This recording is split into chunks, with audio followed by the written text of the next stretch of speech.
आज देखें मोहित शर्मा की कहानी, जिसने देश के लिए सब कुछ कुर्बान कर दिया। मेजर मोहित शर्मा की कहानी असल में एक इंसान की नहीं, दो जिंदगियों की कहानी है।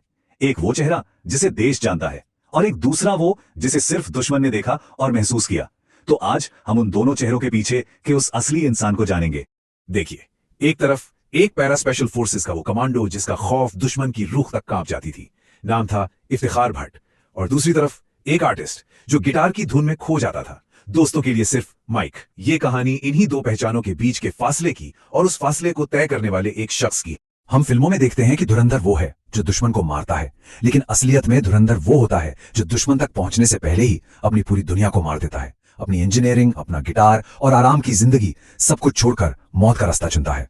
तो ये सफर आखिर शुरू कहां से हुआ? एक इंजीनियरिंग कॉलेज से, और इसका अंजाम हुआ देश के सबसे खतरनाक कमांडोज में से एक बनकर। चलिए देखते हैं। साल था 1995। मोहित शर्मा ने मणिपाल इंस्टीट्यूट ऑफ टेक्नोलॉजी में इंजीनियरिंग ज्वाइन की। मतलब एक सिक्योर फ्यूचर, एक अच्छी सैलरी, एक कंफर्टेबल लाइफ, सब उनका इंतजार कर रहा था। लेकिन सिर्फ 6 महीने बाद उन्होंने इंजीनियरिंग छोड़ दी। क्यों?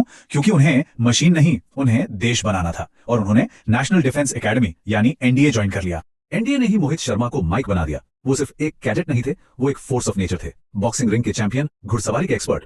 उनके साथी बताते हैं कि जब हम सब थक कर गिर जाते थे ना, माइक तब भी दौड़ रहा होता था। स्टेमिना उनकी पहचान थी। लेकिन इस फौलादी जिस्म के अंदर एक कलाकार का दिल भी था। बहुत कम लोग जानते हैं कि मोहित एक शानदार सिंगर और गिटारिस्ट थे, और उनका पसंदीदा गाना था कहीं दूर जब दिन ढल जाए। शायद ये गाना उनकी किस्मत का एक इशारा था। लोग कहते हैं कि कमांडोज पत्थर दिल होते हैं, पर मोहित का दिल भी धड़का, और एक फौजी के लिए ही धड़का। उनकी पत्नी मेजर रेशमा खुद आर्मी में ऑफिसर थी।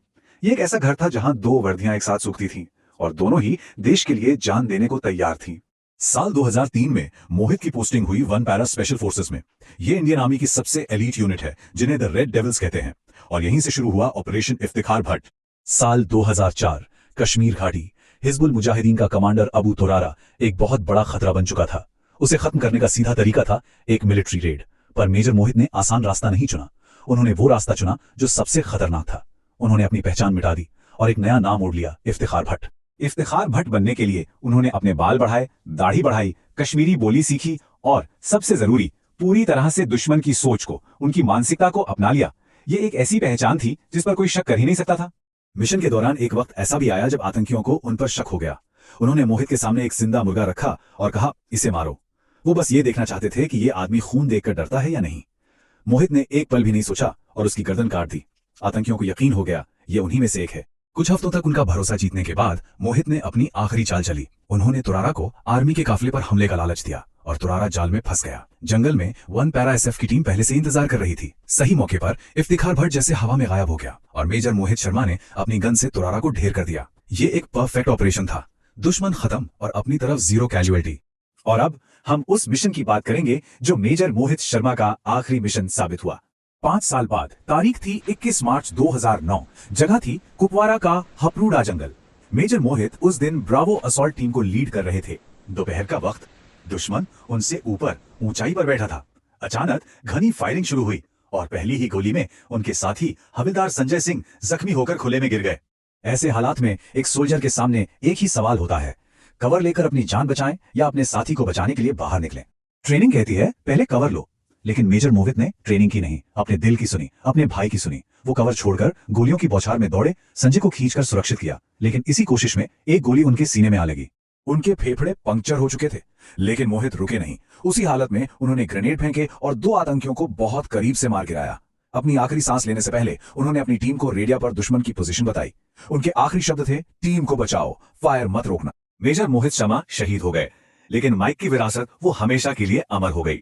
उनकी इस बहादुरी के लिए मेजर मोहित शर्मा को मरणोपरांत अशोक चक्र से सम्मानित किया गया। ये शांति काल में दिया जाने वाला भारत का सबसे बड़ा वीरता पुरस्कार है। उनकी विरासत ने उनके अपने परिवार को इतना प्रेरित किया कि उनके भाई मधुर शर्मा ने भी उनसे प्रेरणा लेकर आर्मी ज्वाइन की। वो चाहते तो इंजीनियरिंग कर सकते थे, वो चाहते तो गिटार बजाकर एक आम लेकिन खुशहाल जिंदगी जी सकते थे, लेकिन उन्होंने चुना बलिदान। असली धुरंधर वही है जो हंसते हुए मौत को गले लगाए ताकि हम और आप चैन से गिटार बजा सके।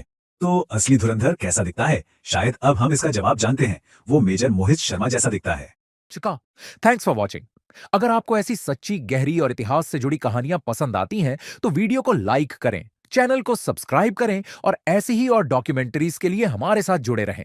नीचे कमेंट्स में अपना पसंदीदा हीरो या टॉपिक जरूर बताइए, हम उस पर अगला वीडियो जरूर बनाएंगे।